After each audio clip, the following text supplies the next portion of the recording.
ஒரு மொழி கொள்கையை கூட சரியாக நிறைவேற்ற முடியாத மாநிலங்கள், அதுலேருந்து வந்த அரசாங்கம். நாங்கள் சொல்கிறது தான் கற்றுக்கணுன்றது. யூஸ்வலாக சொல்லுவாங்க, நான் பிஹெச்டி படிச்சிட்டேன்னா நான் இளநிலை பேச்சுலர் டிகிரி ஹோல்டருக்கு எப்படி பண்ணணும்னு கற்றுக் கொடுப்பேன்.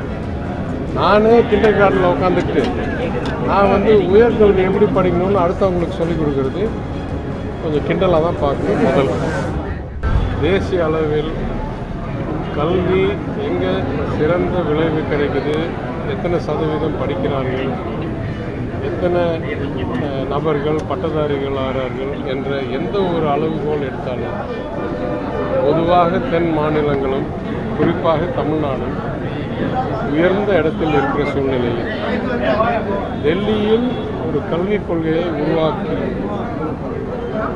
பீகார்லேயோ ராஜஸ்தான்லேயோ ஏன் குஜராத்லேயோ தமிழ்நாட்டுக்கு பாதி அளவுக்கு வர முடியாத மாநிலங்களில் பெரும்பான்மை பெற்ற ஒரு கட்சியும் அதனால் உருவாக்கப்பட்ட ஒரு அரசாங்கமும் அவர்களை விட 2 மடங்கு 3 மடங்கு 5 மடங்கு 10 மடங்கு முன்னேறி இருக்கிற மாநிலங்களுக்கு நாங்கள் சொல்கிற கொள்கையை தான் நீங்கள் பின்பற்றணும்னு சொன்னால் இது உலகத்தில் ஒரு பெரிய அதிசயமாக ஆச்சரியமாக அதிர்ச்சி உருவாக்கும் செயலாக தான் பார்க்கணும்.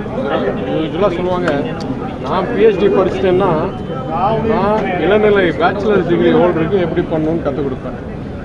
நானே கிண்டர் கார்டனில் உட்காந்துக்கிட்டு நான் உயர்கல்வி எப்படி படிக்கணும்னு அடுத்தவங்களுக்கு சொல்லிக் கொடுக்கறது கொஞ்சம் கிண்டலாக தான் பார்க்கணும். முதல் அதை தாண்டி எந்த கொள்கை எப்படி செயல்படுத்தப்படுகிறது, எது எங்கே ஆக்சுவலாக நிறைவேற்றப்படுகிறது என்பதை பற்றி பல முறை நான் விளக்கியிருக்கிறேன். கேரளா தமிழ்நாடு போன்ற மாநிலங்களில் 2 மொழிக் கொள்கை பேரறிஞர் அண்ணா கூறினபடி இரட்டை மொழிக் கொள்கையை சிறப்பாக செயல்படுத்தி உலகளவில் இன்றைக்கு நம்மளுடைய இளைஞர்கள் பல சிறந்த பணிகளிலும் என்ன மாதிரி கொஞ்சம் வயசானவங்க பல கார்ப்பரேட்டில் பெரிய இடத்துலையும் அரசாங்கத்தில் பெரிய இடத்துலையும் பணி செய்து வருகிறோம். எனவே நம்ம கல்வி திட்டத்தில் இந்த இரட்டை மொழிக் கொள்கையில் குறை மற்றும் இல்லைன்றதை தாண்டி நிறை இருக்குது என்றதை நிரூபித்து வைத்தோம். இப்போ நான் சொல்கிறேன், இரட்டை மொழிக் கொள்கையை கூட அமல்படுத்த முடியாத வட மாநிலங்களில், ஏன்னா அவங்களுக்கெல்லாம் இந்நேரம் ஹிந்தியும் இங்கிலீஷும் தெரிஞ்சிருந்தால் நம்மளுக்கு ஹிந்தி கற்றுக் கொடுக்கறதுக்கு அவங்க திணிக்கிறதுக்கு அவங்க விருப்பப்படக்கூடாது. எனவே இரட்டை மொழிக் கொள்கையை சிறப்பாக செயல்படுத்தி அதோடைய நல்ல பலன்களை அனுபவிக்கும் மாநிலங்களுக்கு, ஒரு மொழிக் கொள்கையை கூட சரியாக நிறைவேற்ற முடியாத மாநிலங்கள், அதுலேருந்து வந்த அரசாங்கம். நாங்கள் சொல்கிறது தான் கற்றுக்கணுன்றது. ஒன்று கூட சரியில்லாதவங்க அவங்க எப்படி 2 கொண்டாட போகிறாங்க, அடுத்தாப்பில் 3 கொண்டாட போகிறாங்க.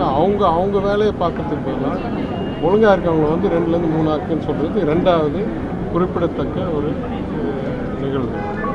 இதையெல்லாம் தாண்டி நான் சொல்கிறேன், சட்டமைப்பு என்றது மாநில அரசாங்கங்களுக்கு சில உரிமை கொடுக்குது, ஒன்றிய அரசாங்கத்துக்கு சில உரிமை கொடுக்குது. சிலது 2 பேருக்கும் கன்கரண்ட் லிஸ்ட் என்ற லிஸ்ட்டில் இருக்குது. அதில் கல்வி ஒன்று இருக்குது. ஆனால் ஒரு பாலிசி அப்ரோச்சாக, ஒரு கொள்கை பரப்பு விருப்பமாக சட்டத்தில் இடம் பெறாத ஒரு விருப்பக்கூடிய ஒரு மாடலாக இந்த NEPயை கொண்டாந்து விட்டு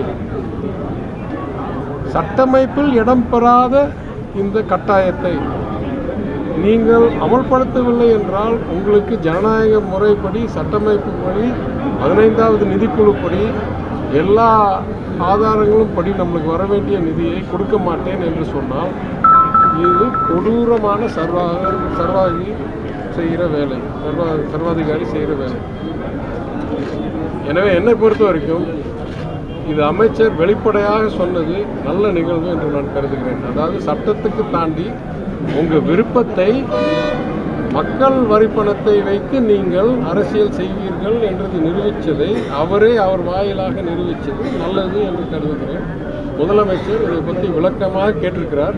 சட்டமைப்பில் எங்கே இடம் பெறுது உங்களுடைய விருப்பம் ஒரு கொள்கை முறையை கட்டாயப்படுத்தி அது இல்லைன்னா அது நாங்கள் அமல்படுத்தலைன்னா எங்கே பணம் வரக்கூடாதுன்னு எங்கேருந்து பேசுகிறீங்கன்னு கேட்டிருக்காரு.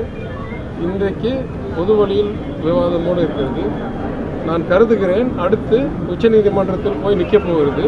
ஒரு மாநிலத்துடைய நிதிக்குழு பரிந்துரையில் நிதிநிலை அறிக்கையில் வந்த திட்டம்படி வழங்கப்பட வேண்டிய பணத்தை அவர்களுக்கு வழங்காமல் ஏதோ ஒரு எக்ஸ்ட்ரா கண்டிஷன், கைமுறுக்கும் தனிநபர் கருத்துள்ள சட்டமைப்பில் இடம் பெறாத ஒரு விருப்ப செயலை, அவர்களுடைய விருப்ப செயலை நாங்கள் கட்டாயப்படுத்தி செய்யவில்லை என்றால் எங்களுக்கு பணம் கொடுக்காமல் இருப்பார்கள் என்பது வெளிப்படையாக சொன்னது என்னை பொறுத்தவரைக்கும் சட்டமைப்புக்கு விரோதமானது.